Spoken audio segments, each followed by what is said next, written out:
চাঁপাইনবাবগঞ্জ ১ শিবগঞ্জ আসনে বিএনপির প্রার্থী পরিবর্তনের দাবিতে চাঁপাইনবাবগঞ্জ সোনা মসজিদ মহাসড়ক অবরোধ করেছে বিএনপির নেতাকর্মীরা। বিকেলে শিবগঞ্জ উপজেলার কানসাট বাজারে ১ ঘণ্টাব্যাপী সড়ক অবরোধ করেন বিএনপির কেন্দ্রীয় কমিটির সাংগঠনিক সম্পাদক অ্যাডভোকেট সৈয়দ শাহীন শওকতের সমর্থকরা। এ সময় আন্দোলনকারীরা সদ্য ঘোষিত বিএনপির মনোনীত প্রার্থী বিএনপি চেয়ারপারসনের উপদেষ্টা ও সাবেক এমপি শাহজাহান মিয়ার দলীয় মনোনয়ন বাতিলের দাবি জানান।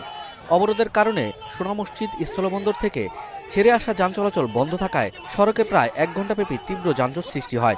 পরে অবরোধ প্রত্যাহার করলে সড়কে যান চলাচল স্বাভাবিক হয়।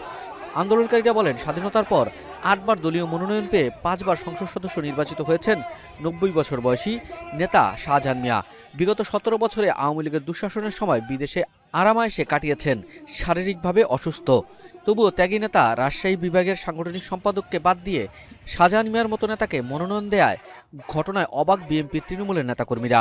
আর তাই দলের ভারপ্রাপ্ত চেয়ারম্যানের নিকট যাচাই বাছাই করে সিদ্ধান্ত পুনর্বিবেচনা করার দাবি জানান তারা। এ সময় দাবি আদায় না হলে কঠোর আন্দোলনের হুঁশিয়ারি দেন বিএনপির নেতারা। চাঁপাইনবাবগঞ্জ থেকে আজিমউদ্দিন, নিউজ ডেস্ক।